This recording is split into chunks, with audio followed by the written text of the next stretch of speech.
ಬೆಳಗ್ಗೆ ಎದ್ದ ಕೂಡಲೇ ನೀವು ಮಾಡುವ ಮಿಸ್ಟೇಕ್ ಯಾವತ್ತಾದರೂ ಅಬ್ಸರ್ವ್ ಮಾಡಿದ್ದೀರಾ? ನಿಮ್ಮ ಹಲ್ಲಿನ ಆರೋಗ್ಯ ತುಂಬ ಮುಖ್ಯ. ನೀವು ಹೇಗೆ ಬ್ರಷ್ ಮಾಡಬೇಕು ಅನ್ನೋದನ್ನು ಈ ವಿಡಿಯೋದಲ್ಲಿ ಹೇಳ್ಕೊಡ್ತೀನಿ.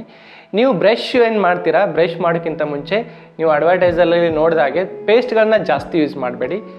ಸ್ವಲ್ಪ ಮೀಡಿಯಮ್ ಆಗಿ ನಿಮ್ಮ ಬ್ರಷ್ ಮೇಲೆ ಪೇಸ್ಟ್ ಇರಬೇಕು. ಆ ಪೇಸ್ಟ್ ತೊಗೊಂಡ್ಮೇಲೆ ನಿಮ್ಮ ಹಲ್ಲು 2 ನಿಮಿಷ ಅಷ್ಟೇ ಬ್ರಷ್ ಮಾಡಬೇಕು. ಮತ್ತು ಬ್ರಷ್ ಮಾಡುವ ಟೆಕ್ನಿಕ್ ಹೇಳ್ತೀನಿ. ನೀವು ಬ್ರಷ್ಗೆ ನಿಮ್ಮ ಪೇಸ್ಟ್ ಹಚ್ಕೊಳ್ತೀರಾ. ಪೇಸ್ಟ್ ಹಚ್ಕೊಂಡ್ಮೇಲೆ ಆ ಪೇಸ್ಟಲ್ಲಿ ಇದು ಫ್ಲೋರೈಡ್ ಕಂಟೆಂಟ್ ಇರುವ ಪೇಸ್ಟ್ಗಳನ್ನ ಉಪಯೋಗ ಮಾಡ್ಕೊಂಡ್ರೆ ತುಂಬ ಒಳ್ಳೆಯದು.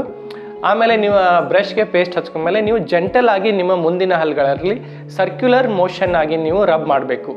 ಸರ್ಕ್ಯುಲರ್ ಮೋಷನಲ್ಲಿ ರಬ್ ಮಾಡಿದ್ಮೇಲೆ ಆಮೇಲೆ ನಿಮ್ಮ ಕೆಳಗಿನ ಹಲ್ಲುಗಳನ್ನು ಜೆಂಟಲ್ ಆಗಿ ರಬ್ ಮಾಡಬೇಕು. ಮೇಲಿನ ಹಲ್ಲು ಅದೇ ರೀತಿ 2 ಕಡೆ ನೀವು ಚೆನ್ನಾಗಿ 2 ನಿಮಿಷ ಅಷ್ಟೇ ನೀವು ಬ್ರಷ್ ಮಾಡಬೇಕು. ಈ ರೀತಿ ಬ್ರಷ್ ಮಾಡೋದ್ರಿಂದ ನಿಮ್ಮ ಹಲ್ಲಿನ ಆರೋಗ್ಯ ತುಂಬ ಚೆನ್ನಾಗಿರುತ್ತೆ.